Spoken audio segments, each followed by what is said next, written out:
profesor el día lunes, ¿qué revisión vieron de práctico? ¿Con qué lenguaje empezaron? Con el lenguaje C. C. Bien, yo les comento, C es un lenguaje que es característico de la programación estructurada, ¿bien? Además, usted dirá, bueno, pero nosotros también vimos Python. Bueno, Python no es el único. Con C también es un ejemplo de ese tipo es un lenguaje que está dentro de la vertiente del paradigma estructurado, pero después, en la parte práctica, no evaluamos eso, ¿bien? Si bien la idea es reforzar, resolver problemas con lenguaje, después C en sí, como lenguaje, no lo evaluamos.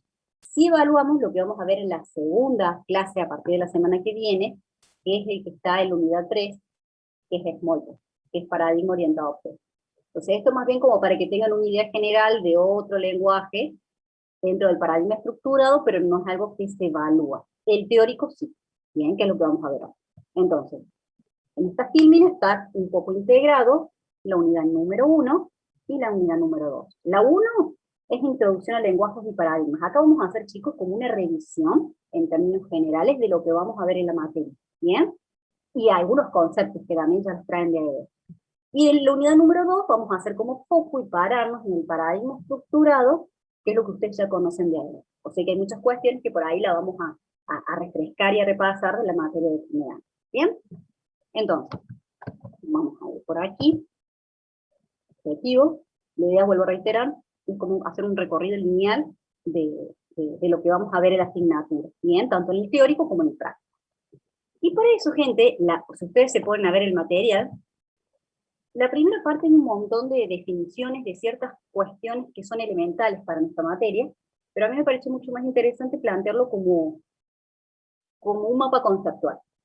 Y eso también es interesante tenerlo como técnica de estudio, pero no para verbalizarlo, sino como para tener un esquema general de todos los temas.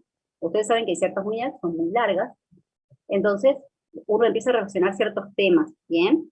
Entonces, este tipo de recursos, de estos mapas conceptuales, lo que hace básicamente es de alguna manera ver cómo se relacionan esos conceptos de una determinada unidad. Y es como que me da un breve resumen de todos esos ítems, que si los escribiese en forma, digamos, narrativa, me llevaría mucho tiempo. Entonces, lo que hice simplemente en lugar de estar como narrando definiciones, tratando de ir vinculando ciertos conceptos que ustedes algunos ya conocen.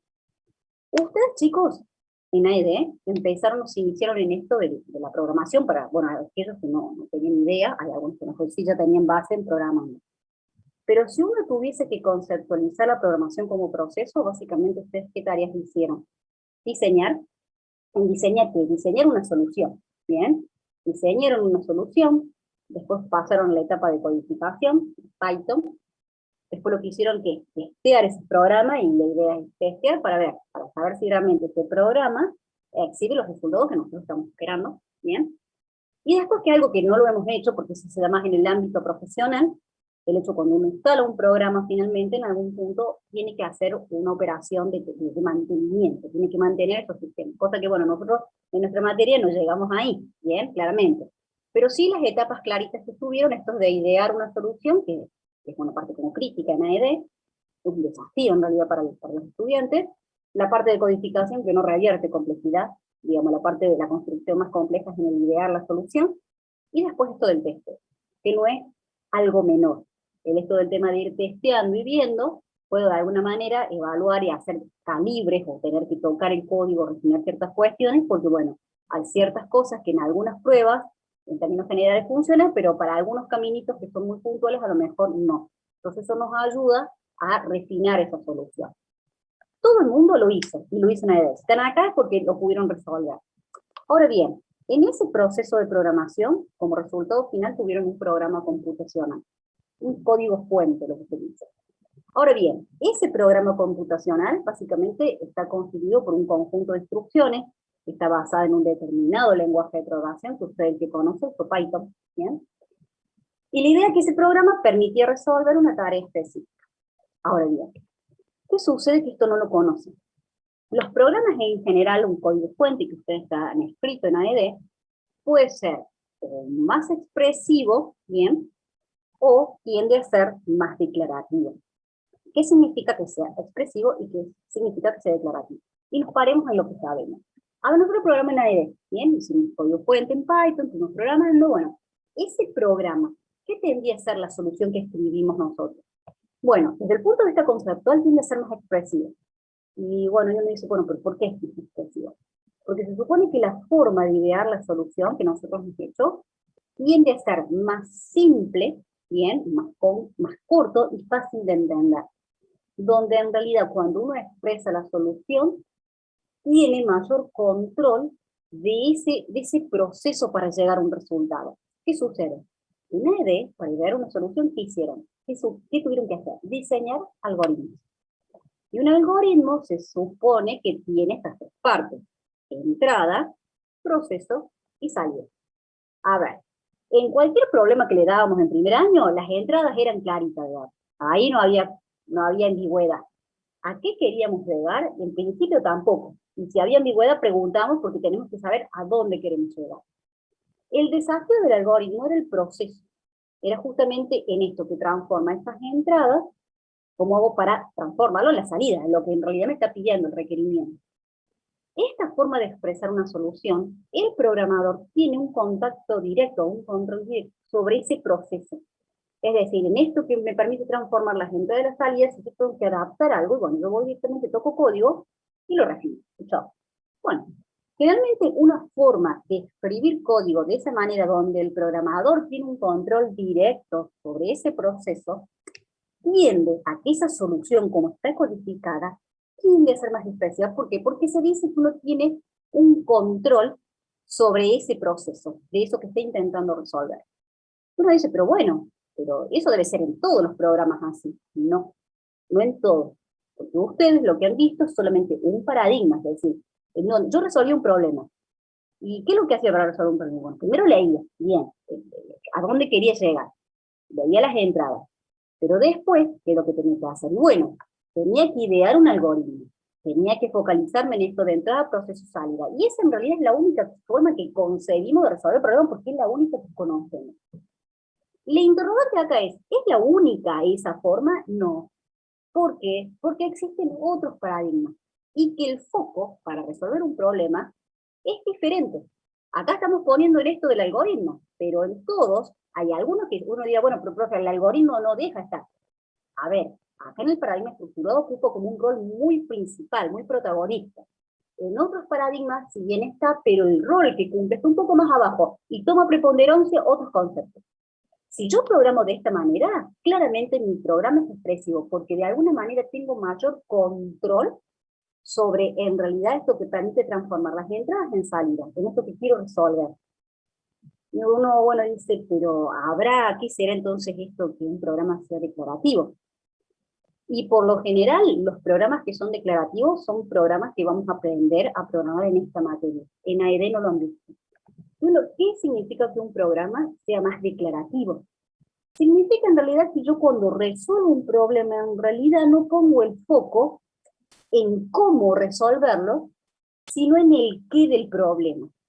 Uno me dicen, esto no me está cerrando mucho, porque en realidad la única forma que en realidad consigo de resolver el problema es materializando el cómo hacerlo. Y es normal porque un año estuvieron pensando de esa forma. Pero existen otros lenguajes en otros paradigmas que son los que vamos a ver en esta materia, que son los que están aquí, chicos, miren, acá y acá, que justamente se caracterizan porque esos programas mayormente tienden a hacer las soluciones más declarativas. Entonces, la idea es, ¿por qué es declarativa? Porque el programador no tiene un control directo sobre el cómo resolver ese problema. Y uno, bueno, va a decir, pero entonces, ¿quién lo hace? A ver, alguien se va a tener que hacer cargo de esto. Acá en Python me hacía cargo yo, porque el proceso tenía intervención directa yo, y si tenía que refinarlo, tenía que hacer el proceso. Y listo. Entonces, de alguna manera, tenía un control directo sobre eso. En todos los programas sucede así, no. En los lenguajes de la vertiente declarativa, en otros paradigmas, que es el lógico y funcional, los programas que nosotros tendemos a escribir, sus códigos fuentes, tienden a ser más declarativos. ¿Por qué? Porque básicamente consiste en especificar en términos de qué es lo que quiero resolver, de manera que yo voy a caracterizar ese problema, y no del cómo. Uno me dirá, bueno, esto del cómo, ¿de quién se hace cargo? ya no el programador, como lo estábamos haciendo nosotros en AED, sino que va a haber otros elementos que forman parte de ese entorno del lenguaje que se encargan del cómo buscar soluciones. Entonces, por eso que acá los programas como que existen dos ramas. Algunos que tienden a ser más expresivos, como por ejemplo Python, tiende a ser más expresivo, pero hay otros lenguajes de programación que vamos a ver en la materia, por ejemplo Prolog y Haskell, que tienden a ser más declarativos porque uno en realidad como programador no tiene el control directo sobre el proceso. El cómo encontrar la solución es responsabilidad de otros elementos del entorno. ¿Que alguien se va a tener que hacer cargo? Seguro. El tema es que ahora el programador no tiene ese control directo, ¿bien? Entonces, por eso ahora un programa, lo que vamos a ver en la materia, hay algunos que son expresivos, como por ejemplo los códigos fuentes que escribimos con lenguaje Smalltalk, que tienden a ser más expresivos, mientras que algunos que son más declarativos son aquellos que están enmarcados dentro del paradigma lógico y funcional. Por ejemplo, Haskell y Prolog. Esos son los lenguajes. Haskell es de funcional, es un lenguaje que pertenece a esa vertiente de ese paradigma, y Prolog es un lenguaje que no es el único, hay varios, pero es el que vamos a ver en el paradigma lógico. Entonces, esos dos quedan enmarcados aquí, mientras que, por ejemplo, el que conocemos y hemos visto en primer año, Python, queda por acá. ¿Bien? Entonces, programación, un programa, ¿qué características puede tener? La solución tiende a ser más expresiva o más declarativa. Ahora bien, para poder codificar y llegar a esta etapa de codificación, yo necesito un lenguaje de programación. En realidad, nadie nos preguntó qué lenguaje queríamos usar en primer año. Dijimos, todos vamos con Python, todos fuimos con Python. Cuando se diseña cualquier lenguaje de programación, ya sea Python, ya sea Smalltalk, el que sea, cada lenguaje tiene dos aspectos que son súper importantes, y creo que todo el mundo sabe a esta altura qué es cada cosa. Todo lenguaje define su sintaxis y su semántica.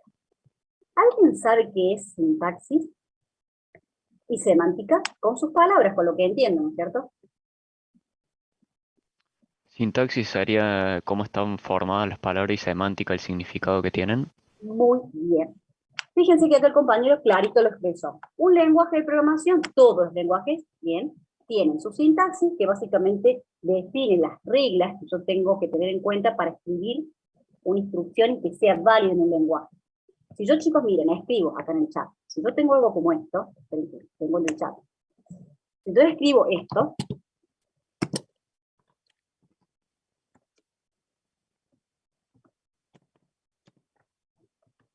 if, y la condición que sea, yo sé que en realidad en Python la regla para poder materializar una condición es con if, ¿bien? Y si yo escribiese en Python algo como esto, claramente sé que esa construcción, esa regla para de alguna manera materializar una condición no es válida, ¿bien? Entonces, básicamente, como decía muy bien el compañero, nos dice, bueno, todos los lenguajes tienen su sintaxis que definen las reglas que permiten construir bien las instrucciones que son válidas para ese lenguaje. Entonces, escribir con minúsculas no es lo mismo que escribir con mayúsculas.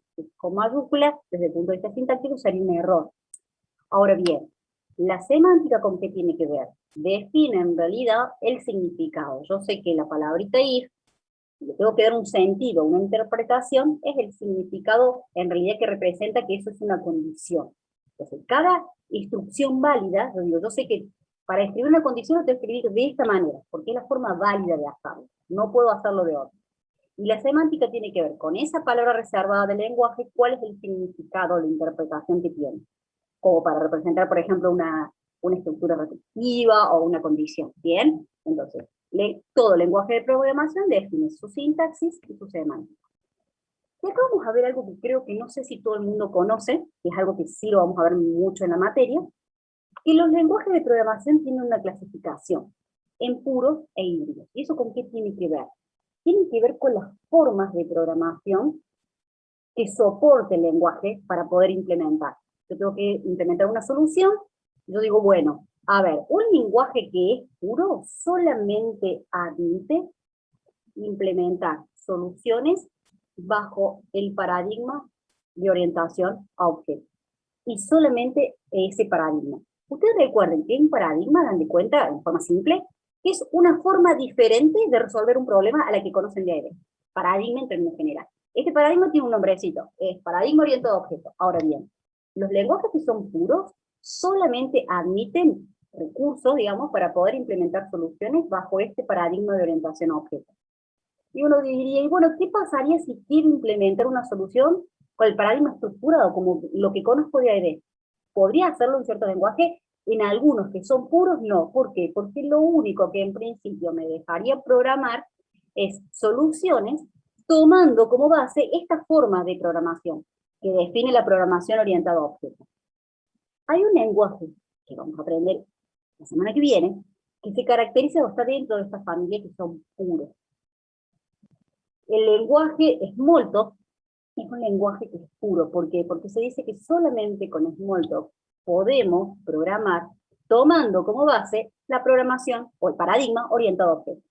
Y si quisiese hacerlo en otro paradigma en principio, no podría o no aceptar recursos de otros paradigmas. Ahora bien, ¿cuándo es híbrido? Y bueno, es la contraposición. En principio ese lenguaje de programación me permitiría automatizar una solución tomando como base el paradigma objeto y también el estructurado.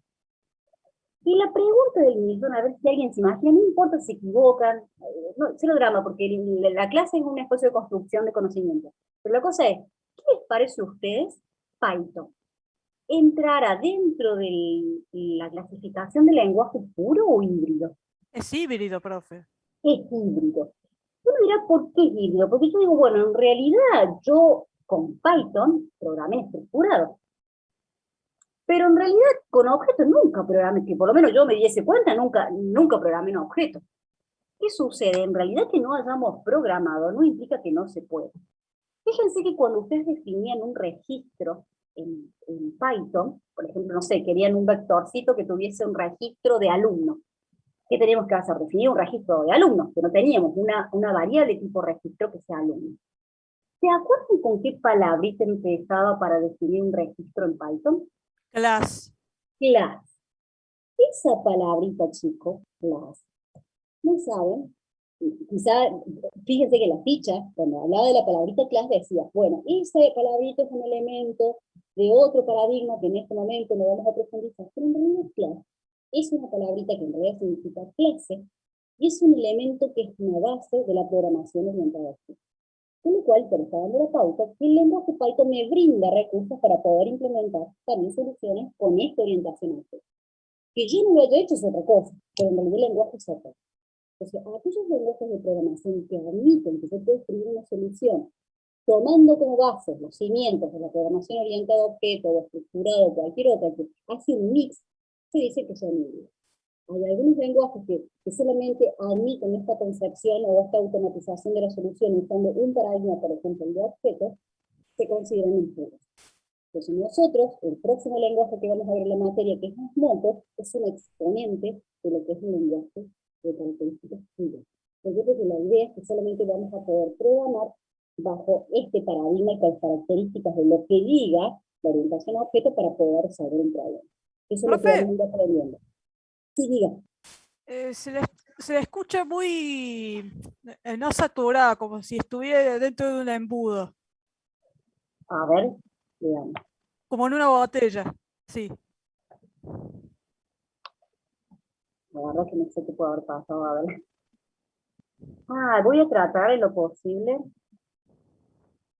Muy mal se me escucha porque yo no tengo la conexión inestable ni nada. A no ser que Entiendo la igual. suba, a ver, espera. Voy a subir un poquitín.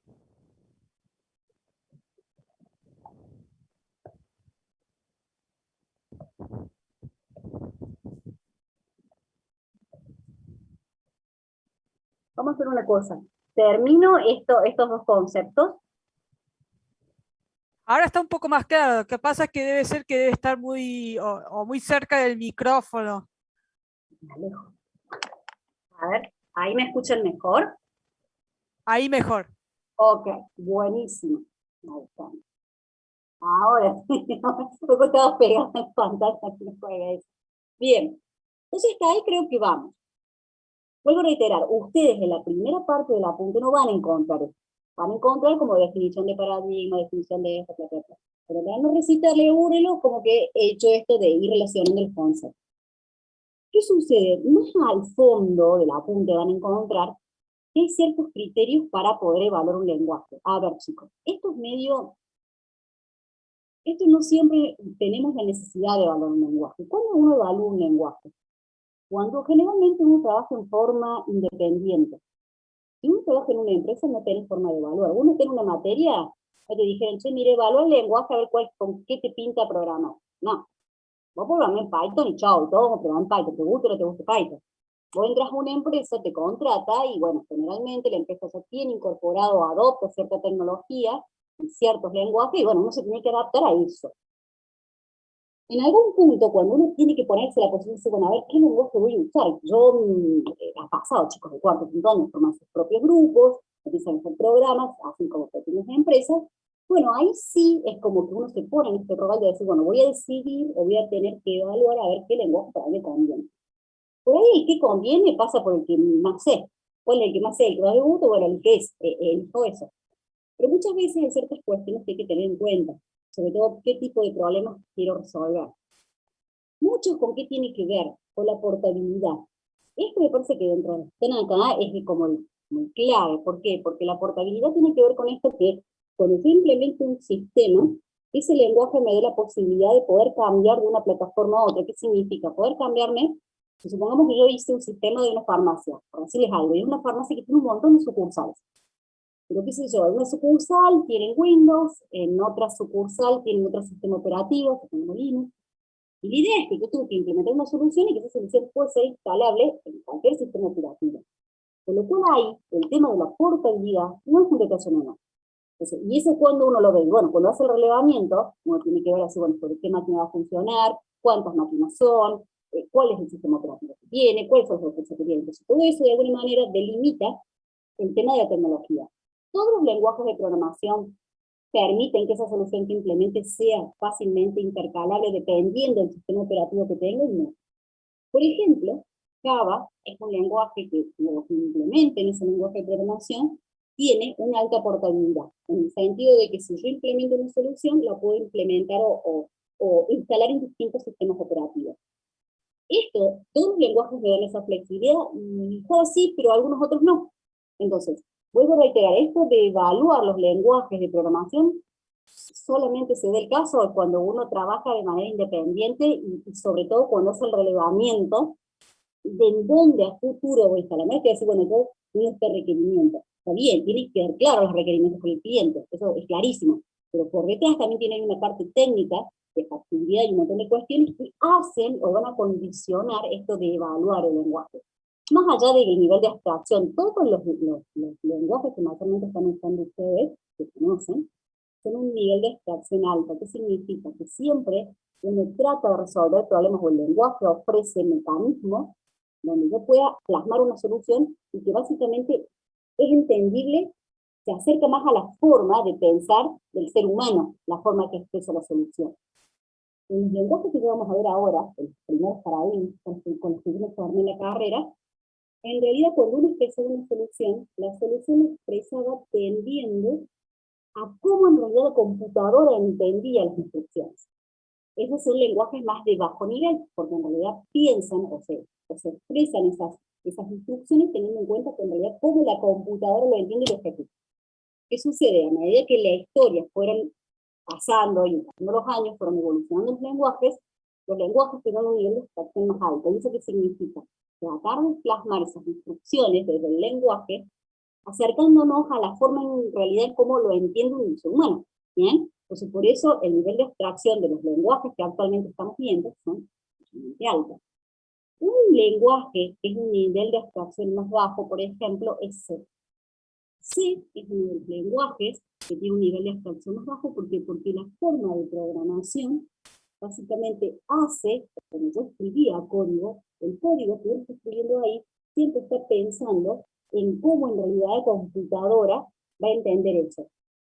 Por decirles algo, ¿qué es alto nivel? O nivel de abstracción alto, nivel de abstracción baja para que lo entiendan. Cuando ustedes tienen una lista en Python, con un for, ustedes saben cómo se hace el for, saben cómo ir recorriendo, Pero fíjense que en algún punto, ustedes recorren una listita con elementos y el mismo Word tiene la capacidad de darse cuenta que cuando yo no tengo más elementos para seguir integrando, eso es transparente para nosotros. O sea, yo sé que esto funciona así, no sé que yo me estoy implementando. Tiene que haber algún mecanismo de programación que alguien se dé cuenta. Y llegó al último y el post sale. Pero nosotros como programadores, ¿hacemos el corte cuando llegó el último elemento? ¿Programamos algo de eso? Sí, por casualidad. En C, cuando yo informé con ese lenguaje en primer año, nosotros manejábamos punteros. Y los punteros, que es lo que te permite ir moviendo de un elemento a otro, no es que está internamente y el lenguaje lo hace por detrás. Y yo, lindo, feliz, lo entiendo cómo lo hace. Y lo hace por dentro el lenguaje. Antes nosotros teníamos que hacerlo, era medio como artesanal, y esto de ir moviendo el puntero de un lugar a otro, lo teníamos que hacer nosotros. Entonces era muy común que por ahí te olvidabas de pasar un puntero a otro elemento, y el puntero quedaba en el mismo lugar, y tenés un guay que daba vuelta y nunca terminaba. Entonces, ¿qué pasó acá? Y bueno, porque me olvidé. Esas cosas antes, había en esos lenguajes de bajo nivel, había que hacerlo uno. Lo mismo esto que liberar la memoria. Fíjense que ustedes en Python decían esto del garbage collector. Garbage collector, cuando una variable no es referenciada, se limpia de la memoria. Son todas cuestiones o procesos internos que corren por detrás. Nosotros ni nos enteramos, ni lo programamos, pero básicamente, gente, hay alguien que lo hace. ¿Qué pasaba? En nuestra época, que no es verdad, tampoco son tantos años, pero bueno, eran unos años atrás, la limpieza de la memoria, las variables que no usábamos, las estructuras de datos que no usábamos, teníamos que hacer nosotros la limpieza de memoria. O sea, hay una instrucción que te limpiaba esa estructura, o sea, la sacaba de memoria. ¿Qué sucedió también? Que nos olvidábamos de limpiar, hacer la limpieza de las estructuras que estábamos usando y ya no sabemos más, y cuando lo ejecutaba, te decía que la memoria estaba llena. Entonces, lo decía, en algún punto no limpié donde tenía que limpiar. Entonces, fíjense que los lenguajes han ido evolucionando, han aparecido lenguajes mucho más nuevos, con lo cual hay un montón de tareas que son mucho más fáciles para el programador. ¿Qué significa? Son transparentes. Y alguien las hace, sí, claramente, nada es mágico. Está por detrás en el lenguaje. El lenguaje hace el esfuerzo de hacerlo. Pero yo el programador, se entiende. Antes había cosas que hoy por hoy no las hago más, pero que en mi época de curso las tenía que hacer, porque eran lenguajes que, como vuelvo a reiterar, estaban como más atados a cómo en realidad la máquina funcionaba. En cambio ahora los lenguajes, la concepción que tienen son niveles de abstracción más altos, ¿bien? Entonces, otra cuestión que también es importante tener en cuenta es el nivel de abstracción, aunque vuelvo a reiterar, todos los lenguajes que conocemos actualmente tienen un nivel de abstracción bastante más alto, ¿bien? Y por el otro lado, el tema de la legibilidad y fiabilidad, todos los lenguajes tienen más, menos grados, así, más en menos, tienen recursos para hacer que la codificación sea entendible, tienen mecanismos para hacer seguimientos, tienen también el tema de la documentación, de hacer documentación en línea, los docstream, por ejemplo, en Python. Es decir, cada lenguaje tiene sus propios recursos, pero que de alguna manera respaldan esto, que hace que un programa sea más legible. Ustedes siempre recuerden, si ustedes se dedican a este caminito de la programación, ustedes se dedican a esto, pero siempre ustedes van a trabajar en un equipo, ¿bien? Entonces, en un equipo de trabajo, recuerden que tampoco no es uno el que programa todo al 100%.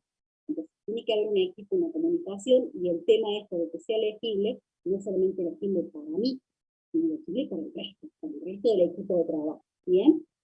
Y el sistema tiene que ser fiable. ¿Qué significa que es fiable? Que en realidad el sistema comience a ejecutarse de forma correcta, siga un caminito, y llegue al fin, en forma, digamos, exitosa. ¿Qué puede llegar a pasar? Empecé a ejecutar, me metí por un caminito medio que no lo había explorado, y el programa se detiene en forma abrupta. Generalmente, ¿qué pasaba cuando ustedes tienen para poder calcular un promedio en Python y si el divisor es 0? ¿Qué sucede cuando pasa eso? Si ustedes tienen en Python, tienen que dividir algo y el divisor es 0. Un promedio, un porcentaje, da error. Es un error en tiempo de ejecución. Entonces, ¿qué tenían que hacer ustedes para solucionar y que si eventualmente el divisor era 0, no me diera un error? Y ustedes hacen una condición y preguntan, si el divisor es mayor a 0, calcúlamelo. Y si no, te mando un mensaje, te lo pongo que el resultado es 0, pero en definitiva, hubo un puerto, no es que se me clavó el programa, porque lo peor no puede pasar, que se me clavó el programa en medio. Entonces, la idea, eso, ahí lo dijo acá este compañero último, un catch. El catch básicamente son un try catch. Hay gente, no sé, hay algunos que saben un poco más. El try catch es un recurso que en realidad es un recurso formal que se utiliza en distintos lenguajes de programación, y esto es de atrapar, que yo sé que ese código, esto de la división, puede ser que en algún momento me dé error. Entonces, si yo sé que ese código me puede llegar a dar error, yo lo vigilo. Y si eventualmente, cuando estoy ejecutando, sucede, alguien lo atrapa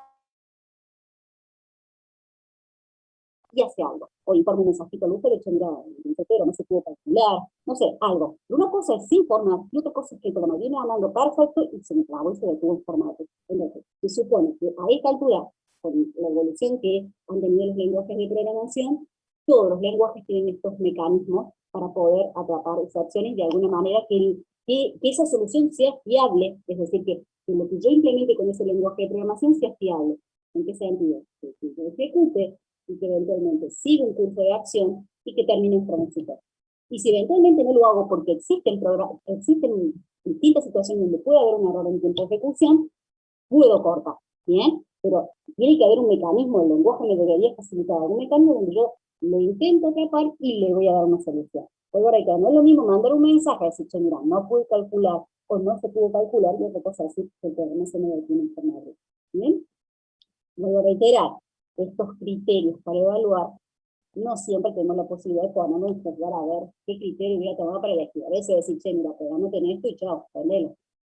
No te voy a dar chance a que vea ningún criterio, pero a veces sí nos podemos llegar a estar en alguna situación en donde tenemos que estar en esto de evaluar, y bueno, la idea es que algunas de estas cuestiones que traje, como que son como las más determinantes, o que me parece, en sentido, que son más importantes. Después, gente, los paradigmas acá, fíjense que nosotros en el primer año, siempre finalmente, cuando hacemos ese proceso de codificación, de primer diseño, codificación y testeo, tenemos otro programa.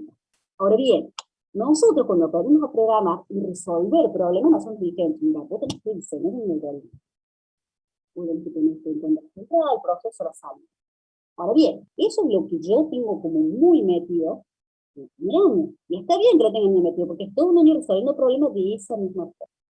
La cuestión acá que está la palabrita, que es el nombre de esta materia, paradigmas de programación. Acá uno tiene que ver que existe un abanico, que de hecho estos no son todos, hay otros más, estos son como los fundamentales, como distintos estilos o formas de poder resolver un problema tomando como base ciertos fundamentos. Y la programación estructurada claramente que ocupa un rol así, o una lupa, como que ocupa un rol protagónico, esto es de diseñar el algoritmo. Estos bloques de entrada, proceso, salida. Y bueno, es lo que tengo que hacer para resolver el problema.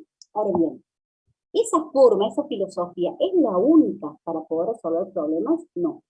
Y acá es donde surgen distintas formas, o distintos paradigmas, que es el paradigma imperativo, que fue uno de los primeros que surgió. Dentro del imperativo está el estructurado, que nosotros nos paramos, chicos, acá en el estructurado, y ya vamos a ver la diferencia entre uno y otro. En la semana que viene empezamos ya a ver la materia, el paradigma orientado a objetos. ¿Bien? Y después el paradigma de programación que vamos a ver en la segunda etapa, que son, dentro del paradigma declarativo, tenemos el lógico y el funcional. Todos esos chicos dan ciertas pautas o ponen la lupa o el protagonismo, le toman otros elementos que claramente la programación estructurada, nosotros, el evento más importante es de diseñar el algoritmo. Bueno, la cosa acá, lo interesante es, mira, ahora, con esto que vimos en ADB, uno creía que era la única forma de resolver problemas, no. También existen otras, y eso es lo que en realidad se tienen que llevar a la materia. Que no es la única manera, sino que existen un montón. Uno se dirá, y bueno, yo veo esto acá y digo, pero ¿cuál es el mejor? Usted me tiene que decir cuál es el mejor, y bueno, mira, en realidad todo depende, el paradigma va a depender de qué tipo de problema vamos a resolver. Hay ciertos problemas que se adaptan mejor con la orientación a objetos, de acuerdo a la naturaleza del problema, hay ciertos problemas que se adaptan mucho mejor si utilizamos lenguajes del paradigma estructurado, y algunos problemas se enmarcan mucho mejor dentro del paradigma funcional. Es decir, que ninguno es mejor que otro. Sí, cada uno tiene sus particularidades, características, y se basan en ciertos pilares que hay que cumplir. Yo para programar en Python y resolver problemas, tenía re claro esto de la entrada, proceso y salida, no se me ocurría hacer otra cosa, porque las bases son esas, y es indiscutible, ¿bien? Nadie va a discutir y querer hacer otra cosa. Entonces, eso pasa así.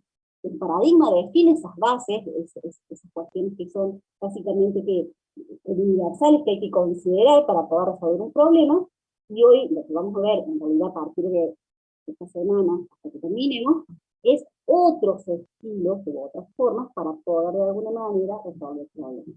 Vamos a ver cuáles son los fundamentos de la programación de cada objeto, del paradigma lógico y del paradigma funcional. ¿Bien? Bueno, hasta acá vemos una filmina más y hacemos el recreo. Este lo hago cortito. Gente, ¿cuál es la clasificación y la evolución histórica de los paradigmas? ¿Cuál fue el primer paradigma que en realidad emergió? Fueron los orígenes imperativos. Dentro de un paradigma, gente, hay como una familia de lenguajes. Uno de esos lenguajes que como que es muy, un exponente representativo, es el C, por ejemplo. ¿Bien? Entonces, dentro de los lenguajes imperativos, básicamente, ¿cuáles las características a la hora de diseñar una solución? Generalmente, todo el programa está estructurado por órdenes, esas instrucciones ordenadas en hacer algo. Yo digo A igual a 20, estoy diciendo que el 20 lo voy a guardar en la variable A. Y si yo estoy diciendo ahora que A es igual a 1, estoy pisando al 1 que va acá, pero no le estoy dando una orden. Eso es algo que puede entender la computadora y que lo hacía así. Yo podía, de alguna manera, modificar el estado del programa a través de esas instrucciones. Cuando uno programa acá, la idea del orden en el cual las instrucciones se van a ejecutar tiene un rol muy importante, ¿bien? Que es la forma que más o menos nosotros también programamos en Python. ¿Qué sucede acá? Estos lenguajes fueron evolucionando, pero a su vez, en el medio aparecieron otros lenguajes que están dentro de la vertiente declarativa. Y otra gente, no se están dando orden, y sobre todo el programador, como les decía, tiene un contacto en cómo modificar ese proceso. Es decir, yo tengo que generar un resultado, pero ese proceso en donde yo transformo esas entradas en salida, el programador tiene un control directo. Esa es un poco la característica del lenguaje de estos orígenes imperativos. ¿Qué pasa? La ruptura declarativa, que es algo que ustedes no han visto nunca, por lo menos no en la facultad, en el primer año en AED, aparecieron lenguajes que están dentro de la programación lógica y funcional, que son paradigmas que están dentro de la parte declarativa. Entonces ahí empezaron a aparecer otros lenguajes donde en realidad empezaron a resolver problemas ya no de esa forma. No tanto como que el programador tiene un control directo sobre ese proceso. Y uno dice, bueno, entonces ¿quién resuelve? Uno dice, si no lo resuelvo yo, ¿quién lo va a resolver? Bueno, alguien lo resuelve. Y en ese caso el rol protagónico no lo tiene el programador, sino lo que lo va a tener son algunos mecanismos de control interno que tiene el lenguaje. ¿Bien? ¿Existe un único lenguaje? No, digamos, para cada paradigma, tanto lógico y funcional, que están dentro de esa vertiente, chicos, de la declarativa, existe como una familia de lenguajes, ¿bien? ¿Y qué sucede? Actualmente tenemos el mundo de objetos.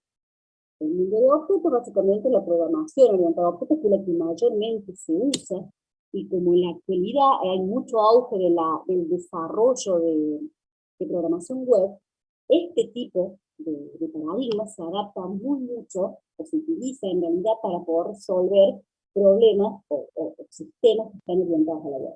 Si ustedes se fijan, en cualquier sistema web, mayormente el paradigma que se utilizó para programar ese sistema, mayormente es el de objetos. Entonces, esta ha sido un poco la evolución, y yo después la otra hora les voy a contar el paradigma imperativo, que es el paradigma con el cual yo me formé, digamos, porque yo no tenía idea. Nosotros cuando estábamos en la facu, lo único que yo me formé fue con toda la familia de los lenguajes de la vertiente imperativa. ¿Sí? ¿Qué sucede? Cuando yo llegué a quinto año, se empezó a hablar, ¿sí? No había libros, nada, pues se empezó a hablar que venía este nuevo paradigma, que se venía este nuevo paradigma, y que hablaban de objetos. Claramente nosotros en la materia no llegamos ni a leer algo de objetos, porque todavía cuando yo salí de cursar, todavía no estaba, pero el paradigma de objetos, básicamente yo me formé todo con los lenguajes de aquí. Pero, finalmente, a partir de ese momento, creo que una vez que ya fue Grecia, como que se posicionó mucho mejor, y en la carrera también, porque se empezaron a dar materias con orientación a objetos, empezaron de alguna manera a aprender los lenguajes de la programación orientada a objetos. Lo que tiene bueno ahora la carrera, chicos, que en realidad en todo el cursado ustedes ven de todo un poco. Están viendo lenguajes de la programación imperativa, están viendo también lenguajes de la programación orientada a objetos, están viendo lógicos, funcional. Y antes, vuelvo a reiterar, en mi plan, cuando yo me recibí, por ejemplo, objetos, en realidad no los llegamos a ver por una cuestión de que todavía no estaba instalado y que se usaba mucho en forma masiva. Pero después, digamos, lo que tiene, bueno, después esto lo tuve que aprender aparte, digamos, cuando salí de la facultad, pero digamos, todavía era algo que todavía no estaba del todo bien instalado. Entonces después les voy a comentar un poquito, o en realidad ustedes pueden comentar, porque hay algo que ya conocen de esto, y después les voy a comentar algo un poquito de orientado a objetos, que es lo que vamos a ver la semana que viene, y de lógico y funcional, pero como en términos generales. No se preocupen que vamos a tomar como las cuestiones más importantes de lo que es cada paradigma fundamental que vamos viviendo en la materia. ¿Bien? Bien, gente. Les hago una pregunta. Y hasta acá, más o menos vamos, ¿se entiende? ¿Ustedes tienen alguna pregunta, alguna duda? Pregunta, no hay ningún problema. ¿Bien? No, por Lo ahora, demás lo profe, entiendo. se viene entendiendo bien. Bien, va, perfecto. Bueno, chicos, miren, vamos a hacer lo siguiente si les parece. Yo creo que todos van a votar por sí, pero yo supongo que todos quieren recreo, ¿verdad?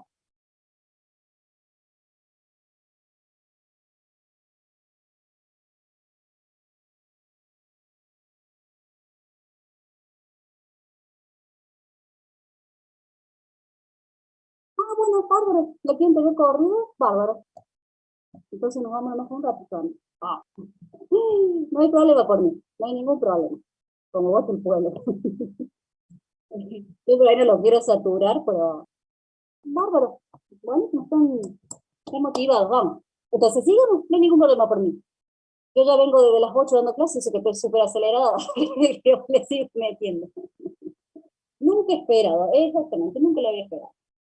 Bueno, me sorprendieron para bien. Bueno, entonces empecemos, y ahora vuelvo a reiterar, vamos a hacer como una caracterización simple, bueno, claramente no vamos a entrar en profundidad porque en realidad son cuestiones que vamos a ir viendo en cada unidad de estos paradigmas fundamentales. Para que ustedes vean, acá hay un cuadrito, ¿bien? Donde están los paradigmas fundamentales, que los saqué del mapa conceptual, y nos vamos a ir ubicando en qué paradigma estamos para. ¿Bien? El paradigma imperativo. ¿Cuál es la idea acá? Uno más o menos tiene la idea, porque en realidad es la base que trae de AID. Como venía uno más o menos intentando o delineando las soluciones bajo este paradigma. Uno dice, yo voy a describir paso a paso, con mi instrucción, y de alguna manera yo podría eventualmente variar el estado del programa. ¿Y esto cómo es? Y bueno, con eso que les decía, si yo estoy diciendo A igual a 20, estoy diciendo que en realidad 20 lo voy a colocar en una variable A. Y si yo después hago una nueva asignación, estoy de alguna manera modificando el estado del programa a través de una instrucción. Esto es lo que básicamente nosotros venimos trabajando en AID, eso no es nada nuevo.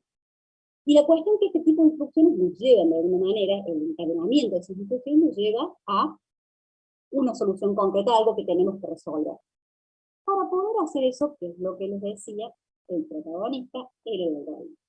Y dicen, bueno, el algoritmo, pero claramente ustedes saben que hay problemas que son simples, donde el algoritmo tiene características simples, uno en la cabeza lo tiene y lo codifica, y en algunos otros problemas es mucho más complejo, con lo cual ese algoritmo que tengo que diseñar tiene como varias fases de ir probando y viendo, y hasta que tengamos una versión inicial.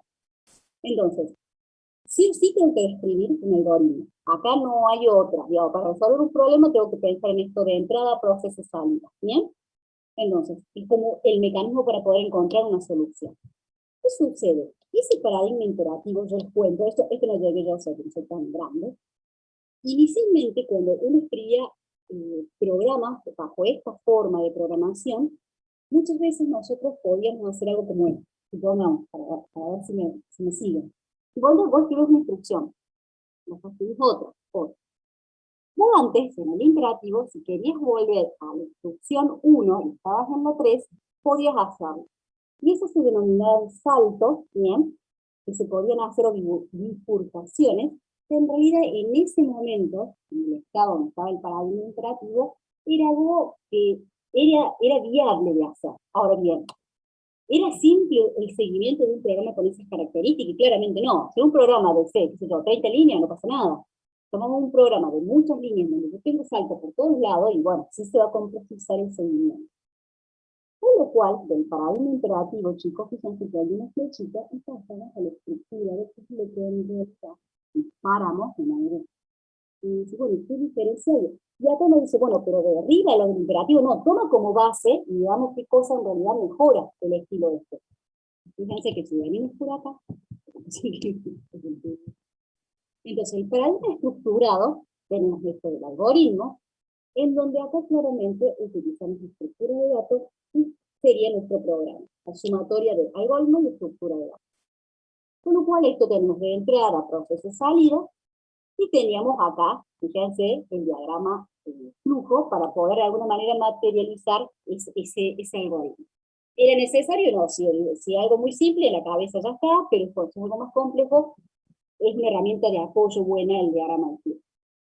¿Existe un único lenguaje del paradigma estructurado? No. Hay una gran familia, de hecho, en cada paradigma hay un grupito, hay una familia de lenguajes que caracterizan que se pueden implementar con ese paradigma. Fíjense que acá algunos, tenemos Fortran, C y Pascal. Yo creo que todos, no, Fortran no lo vi, pero por ejemplo C sí me formé, creo que son 2 años, creo que fue segundo y tercero, vi Pascal y vi COBOL, el viejo COBOL. No sé si lo habían escuchado siquiera, porque es medio viejo. Pero COBOL también es uno de los lenguajes, digamos, muy característicos de este paradigma estructural, ¿no? El que utilizan algunas unidades de negocio en Córdoba es COBOL. No sé si alguien alguna vez ojeó los clasificados, pero es muy valorado o muy buscado el perfil de las personas que sepan COBOL. Es el que ni siquiera quiere el lenguaje de programación. Quienes quizá lo saben, gente de mi generación, los que se han formado en esa época de facultad con los lenguajes del paradigma imperativo, COBOL era un lenguaje que en realidad son lenguajes que tienen una versatilidad, una robustez y una velocidad que es muy buena. Entonces uno dirá, pero profe, existen unos super lenguajes ahora mucho más simples, que hacen un montón de cuestiones que son transparentes para el usuario, yo te digo sí. Pero muchas veces estos lenguajes no logran superar en cuanto a velocidad. Recuerden que muchas veces cuando uno elige un nivel de negocio, un lenguaje, también tiene que ver con esto, con el tiempo de respuesta que ese lenguaje puede ofrecer. Y hay ciertas unidades de negocio donde el tiempo de respuesta que tiene que ser el uso es crítico. Por ejemplo, un banco. Si vas a una transacción en un banco, lo puede hacer una consulta de un estado de cuenta y estar un montón de tiempo, que lo estés esperando. Tienen que ser cuestiones rápidas. Y fíjense que en una cartera, en un banco de clientes, es muy grande. ¿Qué sucedía? Hace un tiempo buscaba mucha gente, pero ¿qué sucede? No para programar el poder, para mantener los sistemas de poder. ¿Qué pasa? Como decía recién, nosotros la materia diseñamos, codificamos, testeamos, pero también la fase de programación incluye esto del mantener. ¿Qué pasa? Bueno, nosotros como no hemos trabajado profesionalmente, sino más bien en el ámbito académico, esa parte no la hicimos.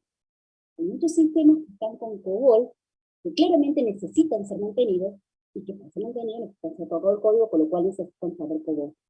Hoy por hoy nadie se invierte en programar en COBOL, de hecho no he visto muchos cursos, pero claramente las personas que están formadas en esos lenguajes son gente de mi generación. Y muchas veces se está bastante bien, porque no se consigue con ese perfil, ¿bien? Los chicos jovencitos por ahí invierten en aprender otras tecnologías que son nuevas, y en eso. Entonces, este tipo de lenguaje que uno dice, oh, pero estos lenguajes son del año del moño, no lo usa nadie, pero hay lenguajes, como les digo, de esta vertiente que en la actualidad aún se siguen usando. No era por qué, porque en realidad el tiempo de respuesta que tienen no logra de alguna manera superar, ¿bien?, incluso los lenguajes actuales de ahora. Entonces, vuelvo a reiterar, hay ciertas unidades de negocio que tienen, ¿bien?, No todos, claramente, pero por ejemplo, lo que yo creo que el que conocía que tenía era Banco Córdoba, y creo que no en todo, pero en algunas unidades, en algunos departamentos, en tarjeta naranja. Tienen todo. Entonces, vuelvo a reiterar, no es que tampoco que se desesperen y que tampoco no lo pisa nadie, sino que en algunos casos se analiza que por más que sea antiguo, si el tiempo de respuesta es bueno, y claramente lo adopta. Claramente. ¿Bien? ¿Qué sucede acá en este paradigma estructurado? La idea es siempre tratar de diseñar una solución en esto de ser orientada a la acción. Y la idea es siempre escribir proceso. Nosotros estamos escribiendo proceso, transformar, entrada y salida, y es lo que estamos acostumbrados de AED. La idea es que cuando nosotros le damos una solución, si el problema tiende a ser complejo, como el de la segunda parte del año, básicamente uno tiene que hacer o usar una manera de trabajo, un marco de trabajo que refiere a esto de refinamiento sucesivo. ¿Qué quiere decir refinar en forma sucesiva?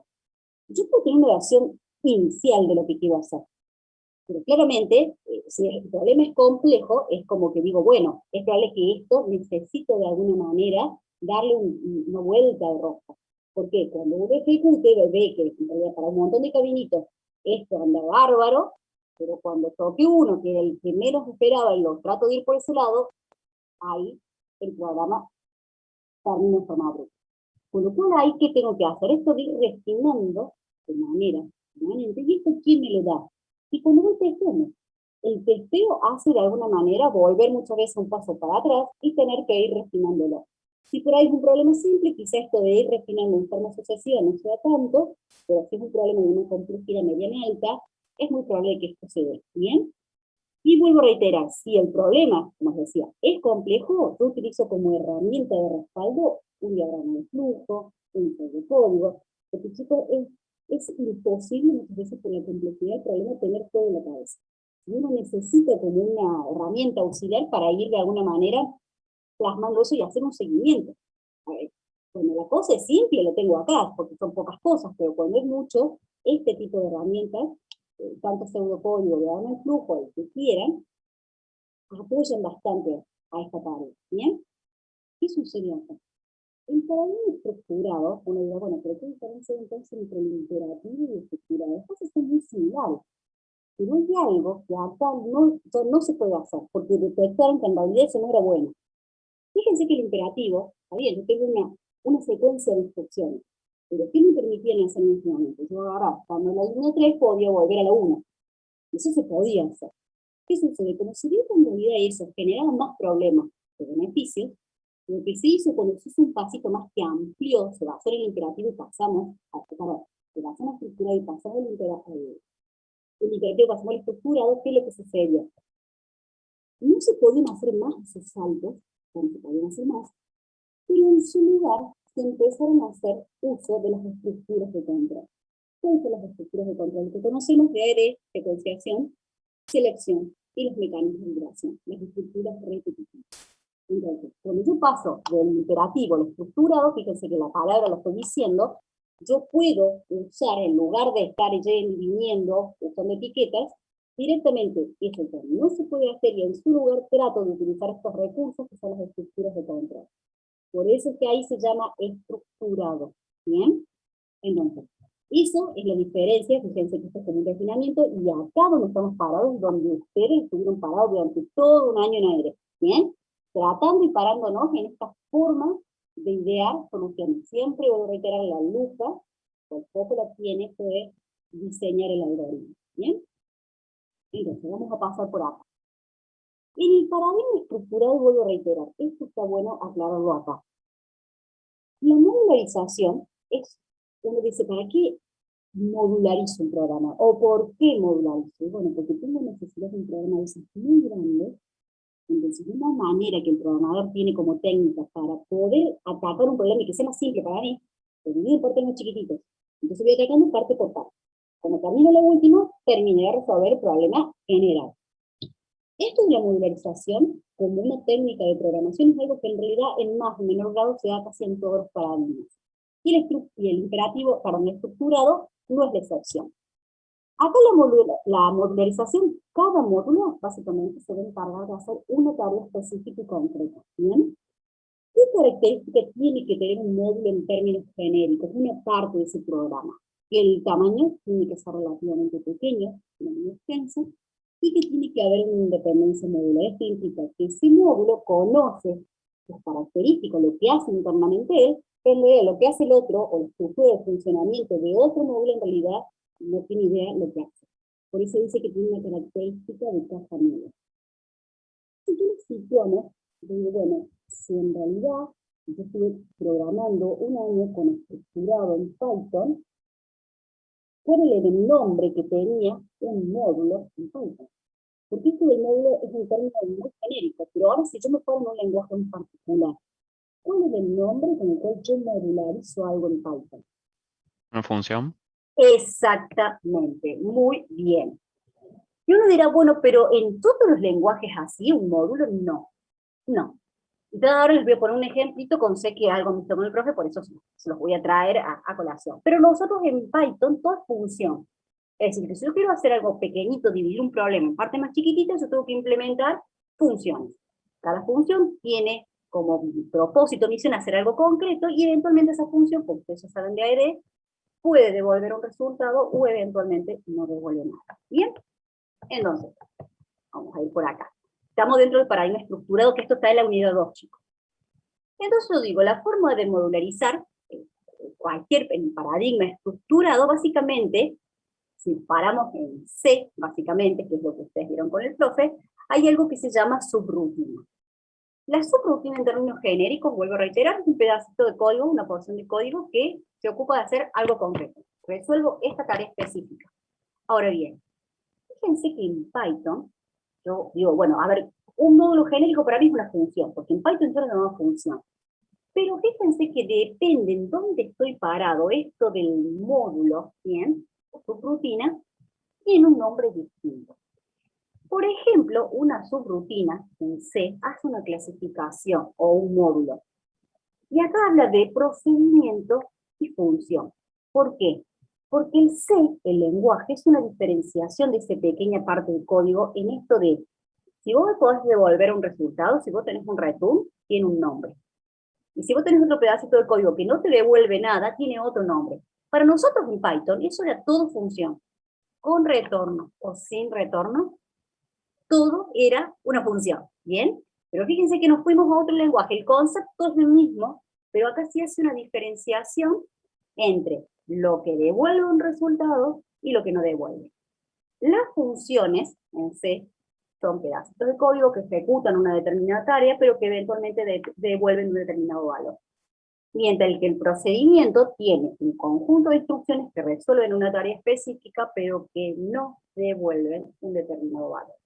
Es decir, una función en Python que no tiene un return, para el C sería un procedimiento, mientras que para lo que ellos llaman funciones, es algo, una porción de código que ejecuta una tarea concreta, pero que eventualmente sí tiene que devolver algo. O sea, sí tendría que tener la palabrita return. Pero conceptualmente el módulo está. Acá lo que simplemente es una clasificación en algo que devuelve algo y algo que no devuelve. Y otros lenguajes es indistinto. Es un módulo independientemente si nos devuelve un resultado y si no nos devuelve nada. ¿Bien? Entonces fíjense que acá el grafiquito les dice el tema de las funciones, que acá tiene un resultado con un retorno, mientras que cuando uno tiene un procedimiento, tiene un comienzo y un fin, un conjunto de instrucciones ahí en el medio, y que eventualmente los resultados no es necesario que tenga un retorno. ¿Bien? Pasa con un programa, un ejemplo de un programa imperativo. Yo les digo algo sencillito, yo tengo que calcular el perímetro y la superficie de un rectángulo. Y bueno, yo agarro, declaro las variables que hagan falta, qué es lo que yo tengo que en realidad tener como entrada. Y bueno, los lados, ¿bien? Después, ¿qué necesito sacar? Por un lado, el perímetro, que es lo que quiero llegar, y por el otro lado, la superficie. Son dos cuestiones o dos requerimientos concretos que estoy teniendo. Entonces, esto que yo tengo acá, chicos, es el proceso. En este proceso, lo que tengo es para guardar el perímetro, en este otro, para guardar la superficie. Y finalmente, acá lo que yo estoy visualizando son los resultados. Y fíjense que parado en el estructurado, en términos genéricos, usando un diagrama de flujo, tengo esto de entrada, proceso y salida. que básicamente constituye mi algoritmo. Y en cualquier lenguaje que admite esto de resolver un programa en estructurado, se puede modularizar, ¿bien? Vuelvo a reiterar, en cada lenguaje por ahí tiene un nombre distinto, pero esto de módulo en términos genéricos como una porción del programa que se ocupa de hacer una tarea específica, ¿bien? Ahora bien, si esto yo lo necesito subdividir, por decir, bueno, lo divido en algo más chiquitito, si bien eso tampoco era algo tan grande, pero si lo quisiéramos dividir en esto de módulo, yo lo que tendría que hacer es lo siguiente. Uno, un módulo, una rutina, para poder leer los lados, hacer las operaciones de lectura. Otro para que eventualmente me haga el cálculo del perímetro. Otro para que eventualmente haga el cálculo de la superficie, y otro para que se encargue solamente de mostrar resultados. Fíjense en este del perímetro, lo desarrolla, acá está, perímetro, acá. Recibe como argumento los dos lados, hace el cálculo y retorna el valor. Fíjense que ese valor lo guarda acá. Lo mismo cuando activa esta, fíjense que cuando uno implementaba una función, en la parte principal la activaba, y en otra parte, aparte del programa principal, implementaba la función. Acá pasa lo mismo. Acá, en cualquier subrutina, lo voy colocando cada cuestión. Este se ocupa de leer, este se ocupa de hacer el cálculo del perímetro, este el de la superficie, y este el de mostrar los resultados. ¿Bien? Entonces, en otra parte separada al programa principal, voy a ir resolviendo concretamente esa tarea en particular. Esto de la modularidad, chicos, trae una gran ventaja, porque no es lo mismo resolver. Ustedes se dieron cuenta en primer año, cuando no sabían funciones, los programas eran kilométricos y anda encontró un error. Cuando empezaron a modularizar, cuando tenían un error, ustedes iban y tocaban a lo mejor una función, y una función generalmente tiene un tamaño relativo corto, al menos la teoría dice que debería ser corto, y creo que si se ocupa de una tarea específica, claramente tiene que ser corto. No es lo mismo buscar un error en un código que es corto, que hacer la búsqueda de dónde puede llegar hasta el problema en un código que es excesivamente largo. Si es excesivamente largo es porque no está modularizado, claramente. Pero vuelvo a reiterar, la modularización en sí es algo como una técnica que en realidad la vamos a ir viendo y aplicando en distintos lenguajes de otros paradigmas diferentes a la estructura. ¿Bien? Es como una práctica sana, digamos, para el programador. Bien, ¿qué ventajas tiene el estructurado? Que como en general nosotros escribimos con las instrucciones, los lenguajes más que son de bajo nivel, ¿no? Como por ejemplo C, que son instrucciones similares al código de máquina, bien, como el código que en realidad puede entender la computadora, claramente son mucho más rápidos. Entonces, por ahí tiene que, esto que les contaba, que los lenguajes de esa época, por ejemplo C, COBOL y demás, la velocidad de procesamiento que tienen no se compara con otros lenguajes que incluso aparecieron después y que se supone que son mucho mejores. En cuanto al tiempo de ejecución, claramente no, porque de hecho si hay unidades de negocio que al día que se lo siguen adoptando, es por algo. ¿Bien? ¿Se puede hacer un seguimiento correcto y es más fácil para el programador? Claramente si el programa está correctamente estructurado, que eso pasa en realidad por una práctica del programador. Si vos modularizás o no, ¿bien? Si modularizás y tenés un error, y bueno, te va a ser más fácil. Si no lo modularizás, claramente vas a tener más dificultad para hacerlo. Esa modularización, esa estructura va a ser clara. La idea, si vuelvo a reiterar, hay suficiente documentación ¿cómo se llama? De código, comentario, no sé la palabra. Si ustedes comentan en comentarios en línea, o los dos string que hacen documentación un poco más formal y más completa, siempre en esto de que alguien vale el código, no, profe, yo trabajo solo, y bueno, sí, pero el profe alguna vez te lo va a tener que leer, o el profe de teoría, o el profe de práctico, alguien te va a tener que leer el código. Entonces eso es bueno también, porque de alguna manera aquel que va a recibir, tiene que hacer una interpretación, o entender en realidad cuál ha sido la lógica. Si uno pone código, claramente es mucho más fácil hacer un seguimiento, y si hay un error, también de poder identificarlo, ¿bien? Y que claramente los nombres de módulos, funciones, recuerdan que tienen que tener un nombre representativo. Yo pongo en Python función A, yo tengo idea qué es lo que hace funcionar. ¿Por qué? Porque el nombre es tan genérico que no me da ni siquiera la más mínima pauta de qué puedo llegar a estar resolviendo esa función. Ahora si yo digo calcular promedio, yo digo, bueno, está sacando el promedio de algo. O quiero por el promedio de nota, bueno, está sacando el promedio de nota. ¿Bien? Entonces la idea es, los nombres que yo les doy a esos módulos también de alguna manera, y eso para cualquier paradigma tiene que ser representativo porque de alguna manera también ayudan a esto de poder interpretar el código de otro. Vuelvo a reiterar, uno nunca trabaja en una burbuja, siempre trabaja con otro. ¿Cuáles son las limitaciones?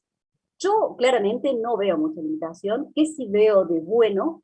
Que es la única limitación que tiene, que bueno, claramente el paradigma estructurado sí se usa mucho para iniciar a los estudiantes en esto de la programación, pero si ahora uno dice, bueno, yo tengo que programar un sistema que es un desarrollo web, y claramente no va a programar en estructurado.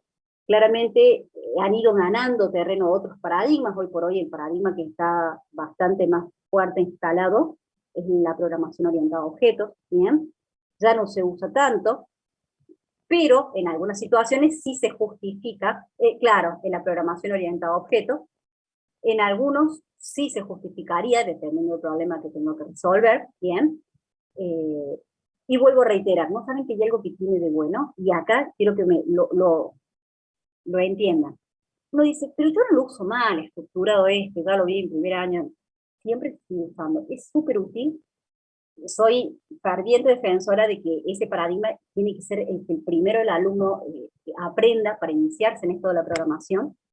Y fíjense acá, la importancia que en la actualidad, si bien no se usa formalmente ese paradigma para resolver algunos tipos de problemas, ha servido de base, ¿bien?, para el desarrollo de otros paradigmas que vinieron a futuro, y uno de ellos es la programación orientada a objetos.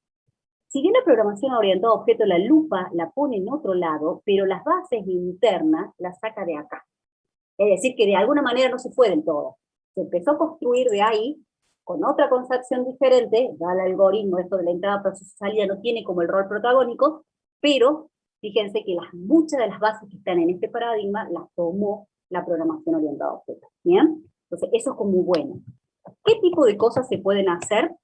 ¿Se puede aplicar?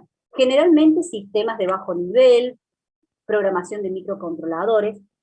Fíjense, chicos, que yo les comento siempre que en la carrera de ingeniería electrónica, los chicos en primer año tienen programación. Un día pasaba por no sé si están cerca, bueno, no sé si alguno conoce la facultad, si no ha pisado, pero bueno, para los que sí han pisado la facu, en el piso de abajo de la facu y la fotocopiadora apenas entras, y del lado, a ver, pasas por acá, del lado izquierdo, tenés unos laboratorios, ¿bien? Y ahí están los chicos de ingeniería electrónica.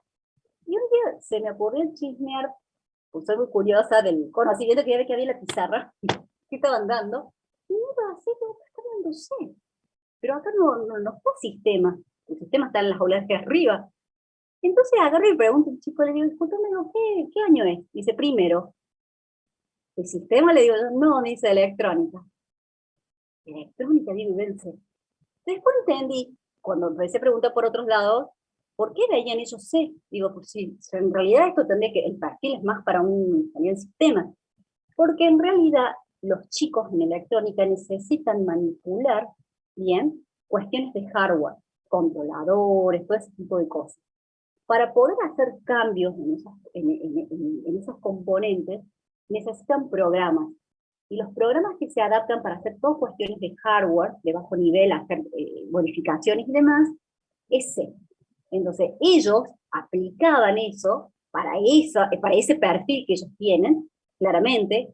Por eso antes nosotros veíamos C, porque en realidad el C era el estructurado, si nosotros no veíamos cuestiones así en electrónica ni manipulábamos tanto hardware, claramente, en nuestros programas, pero básicamente este tipo de lenguajes más a bajo nivel se utiliza para eso.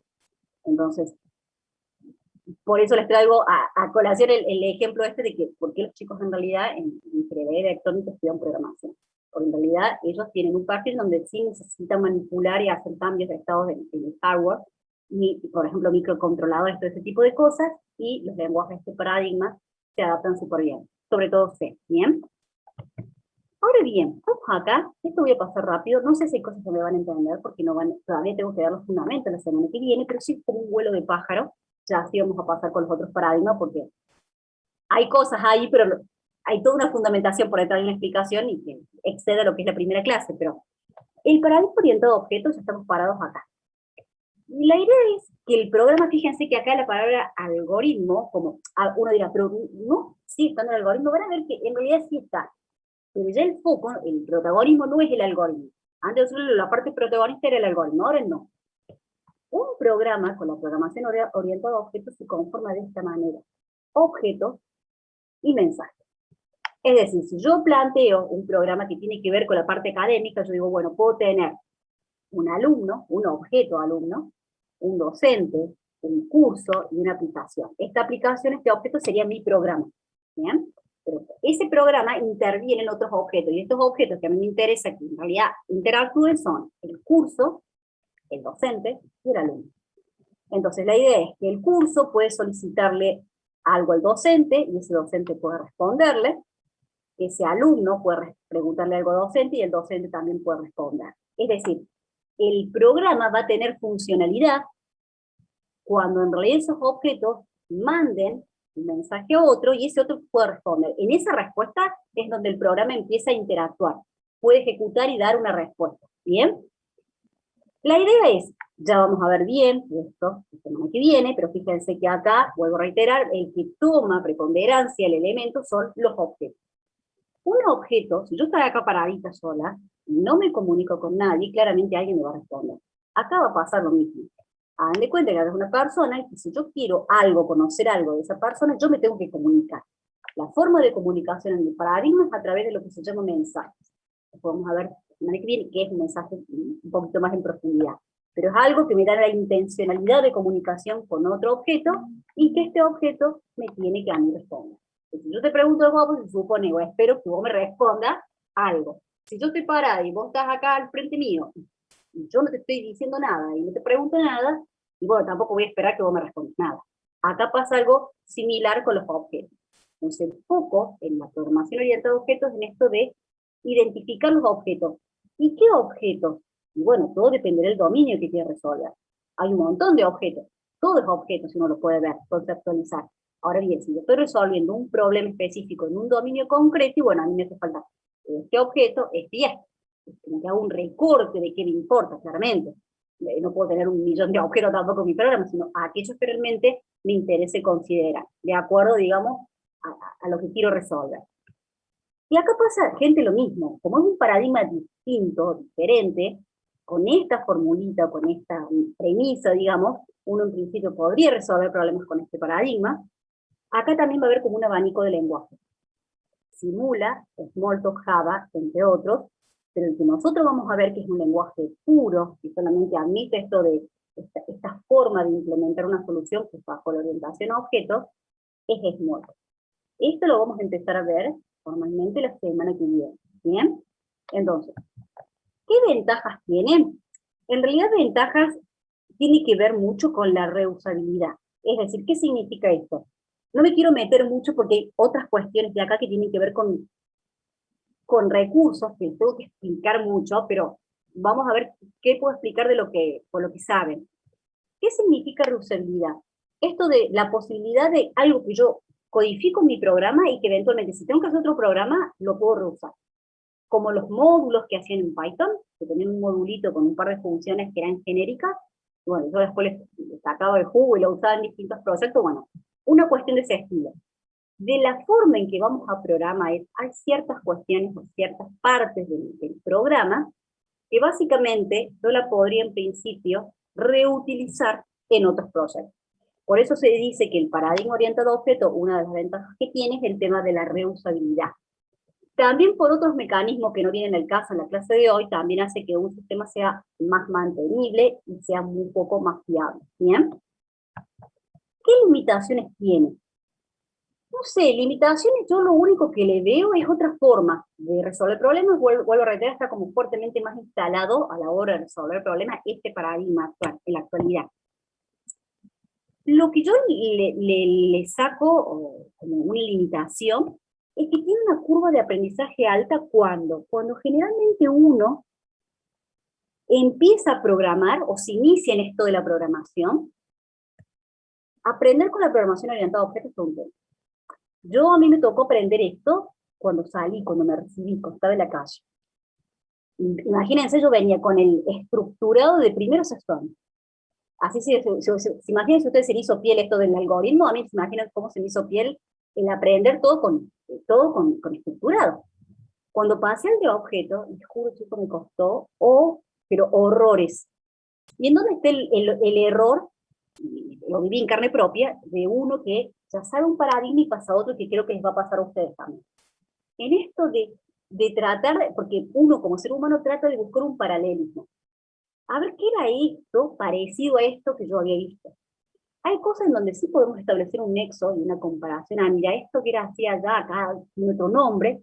Y hay cosas que sí podemos hacer eso. Y hay otras cosas del paradigma que no son parecidas a nada. Y si lo tengo que comparar con otra cosa, es parecido a nada mismo. Y eso es lo que muchas veces me pasaba. No, pero esto qué parece. No, me decían, no es parecido a nada. No, pero tiene que haber algo. No, esto sí, pero mira, esta parte no. Y me costó mucho aprenderlo e incorporar esta forma nueva, esto de la programación orientada a objetos. Yo después, imagínense, esto fue hace un par de años, después que salí de la facu, ya después, bueno, lo incorporé. Pero sí destaco esto de la curva de aprendizaje alta, mucho más cuando uno ya conoce otros paradigmas, ¿bien? Entonces, yo que partí con el estructurado en toda mi carrera y pasarme a otra forma de programar, reconozco que me costó mucho. Tiene una curva de aprendizaje alta. Y es probable que ustedes también lo noten, si bien no fueron tantos años, pero fue un año en donde uno ya se acostumbra a su sistema mental a pensar en resolver problemas de esa forma exclusiva, pasarse a otra forma que no tienen cerca que ver. Fíjense que ya viendo esta premisa, ven objeto, mensaje, no tengo idea con qué se come. No sé qué es un objeto, no sé qué es un mensaje. Lo único que sé que es un algoritmo. Y la cosa es, no se pongan mal, porque el algoritmo en realidad existe, ya van a ver en dónde. Está en un nivel mucho más bajo, en donde en realidad el rol protagónico está más para arriba los objetos. Acá el rol protagónico lo toman los objetos. Pero el algoritmo, vuelvo a reiterar esto del proceso, en cómo transforma entradas en salidas, está. Van a ver que sí está, pero en un nivel mucho más inferior. Bien, cuando uno soluciona problemas con esta manera, con la programación orientada a objetos. La aplicación es millones, pero mayormente en la actualidad todo lo que es aplicación web, todo lo que son sistemas de desarrollo de la aplicación web, se adapta mejor a este tipo de paradigma. ¿Bien? Vuelvo a reiterar el que está fuertemente instalado. Yo le digo, bueno, pero los otros, ¿qué pasa con el lógico? ¿Cómo se funciona? Son paradigmas que también se usan, que no sé si lo utilizan todas las empresas, pero hay empresas que sí utilizan, porque se hacen cosas muy buenas, por ejemplo, con funcional, también con lógico, cuestiones de inteligencia artificial que también se aplican en esos campos, y también se manejan esos paradigmas. Yo le digo que lo que prepondera, digamos, en la actualidad es más la programación orientada a objetos. Bien, es lo que nos vamos a ocupar en la unidad 3 y que tenemos aproximadamente entre 5 y 6 semanas de clase abocadas exclusivamente a esa unidad. Bien. Y por último, así te los dejo en paz, tenemos el declarativo que tenemos del funcional y el lógico. Y acá, gente, yo cuando lo aprendí, no sé, yo creo, si es que no mal recuerdo, que algo de lógico, funcional no me acuerdo, pero lógico me parece que en alguna materia que no logro recordar en cuál, algo de lógico había visto. Pero el paradigma declarativo es muy distinto porque uno dice, bueno, el estructurado lo tengo re claro de AED, el objeto, bueno, vamos a ver qué pinta con la clase que viene, a ver si lo entiendo o no. Y el declarativo, vuelvo a reiterar, el objeto toma las bases del estructurado, es como que está bien, tiene otras premisas, pero en realidad las bases vienen del imperativo, muchas cosas que ahí también van a estar adentro, con lo cual nos va a ser familiar. Pero el declarativo no es familiar a nada, porque en realidad no es parecido a nada. El declarativo, ¿con qué tiene que ver? Uno resuelve un problema, pero no enfocándose en el proceso. Entonces uno siempre dice, pero ¿cómo voy a resolver un problema? Uno no se imagina resolver un problema en donde uno no plasma el proceso, porque ahí está como lo intrínseco de resolver un problema. Pero el tema es el siguiente, que la parte declarativa, uno dice, yo no te creo, porque pueden no creerme, que vos podés resolver un problema en donde no vas a indicar el proceso. Mira, yo te voy a decir que sí. Hasta a mí me parece increíble que se podía, pero sí se puede. Y uno dice, pero ¿cómo empezaría a programar en un paradigma, en un lenguaje de estos paradigmas declarativos? Básicamente lo que se hace es caracterizar ese problema, describir el problema. Uno dice, ¿cómo? Solo describiendo puedo solucionar, si no hago el proceso. Pero acá, ¿qué sucede? Hasta donde nosotros sabemos que el proceso de control lo tiene el programador. Yo me mando una macana, refino, bueno, toco el proceso. O al menos yo soy el autor del proceso.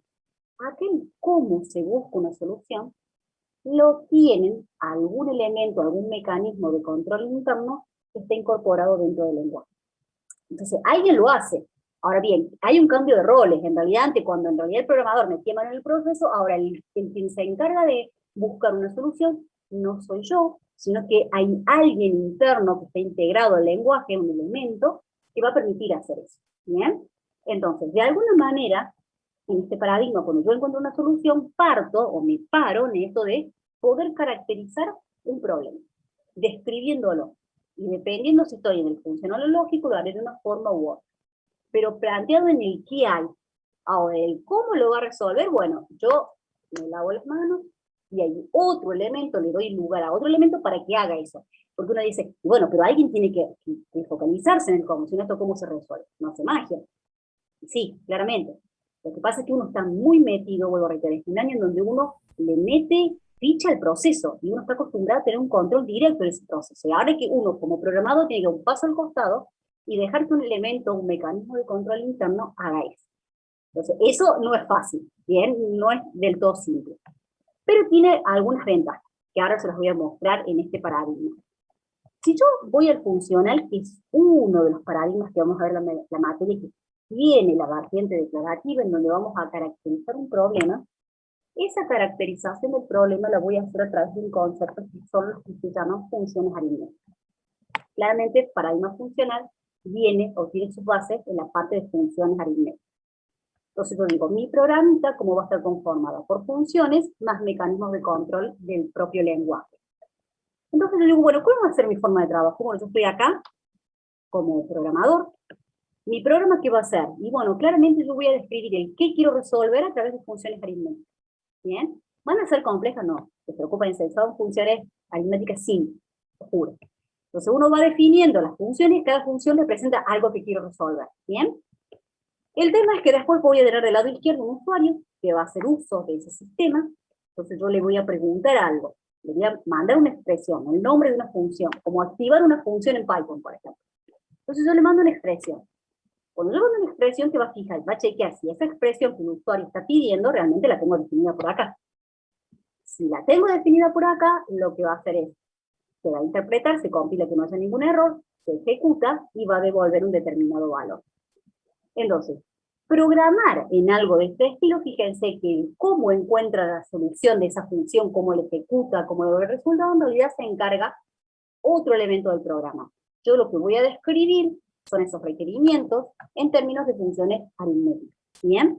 Entonces, acá el lenguaje que vamos a utilizar para el paradigma funcional va a ser Haskell. Hay un montón de otros lenguajes funcionales, pero nosotros el que vamos a manejar en esas 3 semanas de clase va a ser este. ¿Bien? ¿Cuál es la ventaja? Que eso ya se los digo para el otro también, para el lógico, que tanto funcional y lógico, lo que tiene de ventaja más importante son los tiempos de construcción que son mucho más cortos. ¿Qué significa eso? Que cuando voy a codificar es mucho más rápido y ágil, y sobre todo compacto, si yo lo comparo con, por ejemplo, una solución en estructurado o una solución con la programación orientada a objetos. ¿Bien? Entonces, por eso uno dice, bueno, ¿por qué en el parcial me toman 2 paradigmas y en el parcial 1 me toman uno solo? Porque en el parcial 1, cuando es la unidad 3, los tiempos de construcción son mucho mayor que cuando vos programás en funcional y lógico, por ejemplo. Son mucho más cortitos, y eso creo que es la ventaja como más característica que tienen los 2 paradigmas. ¿Bien? Y después, ¿qué limitación tiene? Que esto también es común al otro paradigma lógico, que básicamente son limitados en cuanto a la portabilidad, ¿bien? Y sobre todo las herramientas de depuración que tienen. Algunos que yo he cursado la materia me vas a saber dar la razón. Hay algunos lenguajes de programación cuando uno tiene un error, tiene puntos de control, y uno va haciendo como un seguimiento de cada línea, entonces eso te ayuda a debuguear, ver en dónde está el error, identificar de manera más simple o más rápida en dónde tengo que meter mano para poder hacer que ese programa funcione. ¿Qué pasa en el paradigma funcional y en el lógico concretamente? En los dos, porque es algo común de los dos paradigmas. Que generalmente tienen herramientas de depuración que son bastante rústicas, por decirlo de alguna manera, que no son, por ahí hacen que el programador les cueste un poquito más entender en dónde puede llegar a estar el error, ¿bien? Hay otros lenguajes que tienen como unas herramientas de depuración como que son más sencillas, más simples de seguir. En cambio, los lenguajes de este paradigma, una de las características que tienen como limitación, creo que mayormente es esa, ¿bien? Entonces, por ahí cuando un error, por ahí cuesta o lleva un poco más de tiempo el saber en dónde está ese error. Y tiene que ver con esto de esas herramientas de depuración que tienen estos lenguajes, ¿bien? Generalmente el paradigma funcional es donde aplica en todos los problemas que son de naturaleza aritmética. Si yo tuviese que programar o elegir un determinado paradigma, el paradigma funcional es el que mejor se adapta. Si yo le digo, mi chico, tengo que hacer un sistema de farmacia. Y bueno, si es un sistema transaccional, yo te digo objetos. Entonces, estoy diciendo un problema donde tengas que hacer algo relacionado con inteligencia artificial, o algo donde hay algoritmos en el medio, o ¿cómo se llama esta rama? Ciencia de datos, donde hay muchos algoritmos para hacer predicciones y un montón de cosas, que te digo funciona. Porque claramente esos problemas tienen una naturaleza que tiende fuertemente a la parte aritmética. Entonces, ese paradigma se adapta más. ¿Y puedo resolverlo con objetos? Sí. Eso no implica que no pueda resolverlo en otro paradigma, pero quizás se adapta mejor que este otro, por la naturaleza aritmética que tiene. ¿Bien? Entonces vuelvo a reiterar, acá no es que me caso con un paradigma y me voy con este, no. Muchas veces, acá el objetivo de la materia es como ver distintas maneras de resolver problemas y cuáles son las bases con las cuales parte. Y cada una parte de bases totalmente distintas, ¿bien? Y que con todas ellas, finalmente, vamos a terminar resolviendo un problema. Y la última, que es lo último que vemos hoy, gente, es el paradigma lógico. El paradigma lógico es el último paradigma fundamental que vemos en la materia, y la idea es que nosotros vamos a utilizar mecanismos lógicos, bien, o proposiciones lógicas, mecanismos de control, y vamos a tener nuestro programa. La suma de esas dos cosas va a hacer que tengamos un programa. La idea, en el paradigma lógico, vamos a utilizar, vuelvo a reiterar, proposiciones lógicas, ¿para cuál? Para poder escribir ese programa, yo tengo que hacer un pasito hacia adelante, y poder conocer una metodología para poder especificar cada instrucción. No voy a utilizar de cualquier manera para poder expresar qué conozco de ese problema, de una forma natural, como podemos expresar en el lenguaje castellano, hay que utilizar predicados, y de esa forma que es lo que se llama lógica de primer orden. Cuando lo aprendamos, cuando veamos las formas, esa es la manera en que nosotros vamos a escribir esos programas, ¿bien? Por eso acá habla de lógica. Tiene ciertos mecanismos de control, y eso es lo que en realidad va a conformar nuestro programa. Como en cualquier paradigma, chicos, hay un montón de familias de lenguajes que están dentro de este paradigma, pero el que nosotros vamos a ver es Prolog, ¿bien? Acá vuelvo a reiterar las ventajas que tiene, como el otro que les dije, tiempo de construcción también son bastante más cortitos, los programas van a ser mucho más compactos, si los comparamos con el orientado a objetos. Y acá hay una cuestión que es muy importante, que habla de la forma sencilla que quiere de implementar el uso de estructuras complejas. Fíjense que cuando ustedes vieron Python, vieron estructura de datos, vimos listas, vimos matrices, archivos, bueno. El tema es el siguiente, acá cada lenguaje también podemos hacer uso de estas estructuras, ¿bien? Claramente a lo mejor no tienen la misma concepción, o no tienen las mismas características como lo tenía en otro lenguaje, pero el concepto está, tenemos listas, tenemos, no sé, tuplas. El tema es que el paradigma lógico, como una cuestión fuerte, que tiene un mecanismo muy simple de poder gestionar, por ejemplo, listas. Entonces uno dice, bueno, poder gestionar lo puedo gestionar también con la estructura, que es un chiste. Ahora, ¿qué les digo que es como novedoso? Que la forma de hacer ciertas cosas que lo puedo hacer en estructurado, acá también lo puedo hacer, pero de una manera más sencilla. ¿Bien? Que lo mejor en otro paradigma, con otro lenguaje, me lleva más código, acá lo puedo hacer de una manera más simple. Y en cuanto a la limitación que tiene, en realidad también destaco la misma que del funcional. Que en el lógico, las herramientas de depuración, la verdad que son un dolor de cabeza, y hacer el seguimiento tarda un poco más. Y acá no los quiero asustar, porque la verdad no es la idea, pero tanto de lógica y funcional vemos el 5 o 8% de lo que es el paradigma, ¿bien? Recuerden que esto es una materia cuatrimestral y vemos algo un extracto de lo que es el paradigma y cuestiones simples. Por eso por ahí, si tuviésemos que hacer programas un poco más robustos, más complejos, el tema de buscar una buena herramienta, buscar algo que complemente, que sea bueno, eso ayudaría mucho. Porque la verdad, así tal cual como está, al menos en estos lenguajes que vemos, cuesta un poco más. Esto uno dice, bueno, pero no se puede hacer. No, sí se puede hacer. Quizá cuesta un poco más, por eso lo hablamos como limitación, no es algo que no se puede usar o algo que es inviable. Pero sí, claramente lleva un poquito más de tiempo. La cuestión, gente, como para dar un cierre, lo que uno intenta ver en esta primera clase es como una visita rapidita de lo que vamos a ir viendo en la materia en cuanto a lo que son los paradigmas fundamentales. Se ha hecho en el medio un breve repaso de lo que es el paradigma estructurado, con el cual ustedes han estado parados todo un año en EB, ¿bien? Y la idea de cerrar la clase es, ustedes tienen esos paradigmas fundamentales, el estructurado, el objeto y el declarativo que tenemos en lógico y funcional. Vuelvo a reiterar, acá no es que yo soy fan de tal paradigma, me gusta más este es el que mejor sirve. Muchas veces, vuelvo a reiterar, cada paradigma tiene sus pilares que uno tiene que cumplir y que tiene que seguir para resolver el problema, y ese es el desafío en la materia, que ustedes queden con eso, y sepa resolver el problema en un determinado paradigma. Pero el tema de la elección del paradigma, claramente o fuertemente está ligada al tema de la naturaleza del problema que quieren resolver, ¿bien? De acuerdo a las características y naturaleza del problema, por ahí uno se orienta más a elegir tal paradigma, no porque este es mejor que otro, sino porque en realidad este se adapta mejor a este problema, ¿bien? Y vuelvo a reiterar, en la primera partecita de la clase lo que intenté darles es cómo hacer una relación entre esos conceptos, que ustedes cuando lean el material, en la unidad 1, lo que probablemente van a ver en cada sección son ciertas definiciones de lo que es paradigma, de lo que es lenguaje en cuanto a lo que es sintaxis, y lo que es semántica, como todo lo que he tratado de vuelta, como para ubicarlos un poquito en el material de estudio, esto del cuadro conceptual, donde fui relacionando los temas, que me parece que es como más natural a la hora de poder verlos, sobre todo relacionarlos, no tomarlo como cuestiones que están separadas, ¿bien? Esos conceptos que son fundamentales y elementales lo vamos a ir viendo durante todo el cuatrimestre. Gente, yo les hago una recomendación.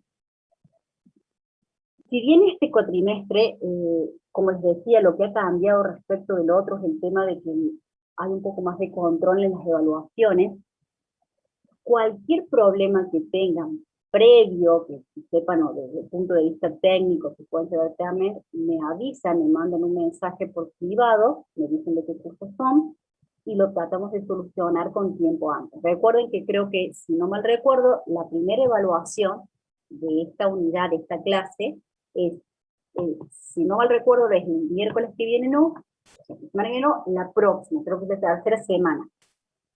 En esa semana yo les voy a avisar con tiempo, les voy a mandar un mensaje en aula virtual recordándoles, incluso si vienen la clase que viene también les recuerdo, chicos, recuerden que la próxima tenemos el cuestionario, que tienen que estar. Generalmente yo me voy a tomar los últimos minutos de la clase para poder de alguna manera evaluar esto, ¿bien?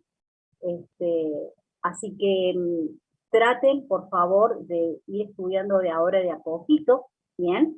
Si es... va leyendo, se pueden guiar de las filminas, lo que sí no recomiendo es estudiar de las filminas, solamente de las filminas, sí, de apoyo a las filminas, sí, pero siempre con el material de cátedra. Y cualquier duda o consulta que tengan, siempre me avisan, me mandan un mensajito por la forma que más me comunico rápido y que veo con más facilidad es los mensajes por aula virtual, ¿bien? Entonces me dicen tal cosa, soy del curso tanto, para ubicarme, y vemos cómo lo podemos solucionar, ¿bien? Gente, ¿hasta acá alguna pregunta, alguna duda? A ver. Mensaje privado por la V, exactamente. Entonces yo ahí lo veo, porque por ahí me mandan mensajes por otros lados y a veces me llega como spam y no lo veo nunca, ¿bien? Entonces la forma de comunicación directa para mí es ¿cómo se llama? Es la mensajería por aula virtual, porque el aula virtual está entrando permanente por el tema de las clases virtuales, o sea que sí o sí los tengo que ver, ¿bien? Gente, hasta acá, ¿alguna pregunta, alguna duda? ¿Un cuadrito conceptual? Sí. Ahí te lo muestro, no sé si me lo pidió. Espera, un segundo.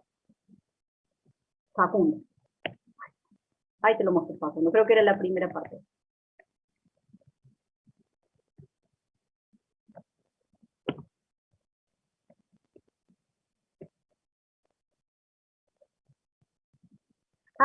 Francisco, el material de estudio de esto, buena pregunta porque él llegó tarde. Ahí está. Este es el mapita conceptual de los que son los conceptos generales de lenguajes y paradigmas. ¿Bien? El material de estudio, fíjate que en el aula virtual tenés la presentación general de la asignatura, que es un PDF, y después dice material de cátedra. Y hay dos archivitos PDF, uno dice unidad 1 y el otro dice unidad 2. Y después más abajo dice filminas de clase. Filminas de clase es esto. Y lo que vos tenés que estudiar para el cuestionario de la unidad 1 y 2 son esos dos PDF. Uno que corresponde a la unidad 1 y otro a la 2. El A2 es cortito, todo lo que es lenguaje C, eso creo que ya no está más, creo que se lo sacaron, creo. Es muy cortito la 2 y la he integrado acá. A partir de acá lo integré, lo de la 2. Entonces, donde hablé de paradigma estructurado, ahí lo metí como para que quede todo un concepto que tengo un hilo conductor. ¿Bien? ¿Está todavía? Yo no voy a fijar porque creo que lo habían sacado, creo. No, lo habían puesto como anexo. Lo habían puesto como anexo. No lo sacaron. Pero eso no hay que estudiar. Todo lo que es el lenguaje, no. Sí, la parte conceptual, eso sí. Ni siquiera la parte de ese chico se evalúa la parte del práctico en el primer parcial. El primer parcial solo se evalúa programación orientada a objetos, que empezamos la semana que viene. ¿Bien? Ok, buenísimo. Entonces, ahí estamos.